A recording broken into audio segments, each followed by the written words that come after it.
Hi friends, ప్రతి ఒక్కరు కూడా ఏదో ఒక రూపంలో తెలిసో తెలియకండి ప్రశ్నలకే కావచ్చు, జవాబులకే కావచ్చు, మాట్లాడే విధంలో కావచ్చు, చిన్న చిన్న పొరపాట్లు ఎవరైనా కానీ సహజంగా మనిషిని ప్రతి ఒక్కరు కూడా చేసేవాళ్ళేనండి. కానీ సరిదిద్దుకోవడానికి ఒక అవకాశం వచ్చినప్పుడు మాత్రం నిజం ఎప్పుడు మీ అంటే ఉంటుందని కూడా కొన్నిసార్లు అనుకోవచ్చు, అనుకోకపోవచ్చు.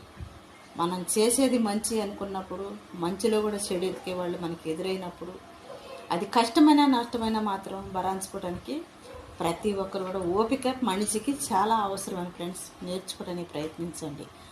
మీరు తొందరపడి ఎన్నో సంవత్సరాలు బట్టి ఎన్నో రకాలుగా కష్టపడిన సొమ్ము కూడా కొన్నిసార్లు పోగొట్టుకోవాల్సి వచ్చింది, బాధపడాల్సి వచ్చింది, ఇబ్బందుల పాలు అవుతూ ఉంటాం.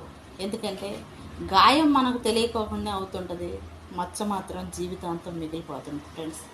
అది ఎందుకంటే మనం కష్టపడ్డది కాబట్టి మనం సంపాదించుకున్నది మనం అనుభవించలేనప్పుడు ఎంతో కొంత మన మనస్సాక్షి మనం సమాధానం చెప్పుకోగలిగినా కానీ ఆ బాధ అనేది మాత్రం అనుభవిస్తూ ఉంటాం, వేదన పడుతుంటాం. ఎందుకంటే తెలిసో తెలియక ఎప్పుడో ఒకసాట మానవ సహజంగా జరుగుతూ ఉంటాయి. తొందరపడతానందో కావచ్చు, ఒకవేళ అవకాశం తెలియకపోవచ్చు, ఆలోచన లేకపోవచ్చు, అవగాహన రాకపోవచ్చు, అది మంచో చెడో ఒకవేళ కనిపించకపోవచ్చు. అనుభవించేటప్పుడు మాత్రం బాధ్యత మనమే వహించాల్సి వచ్చింది ఫ్రెండ్స్.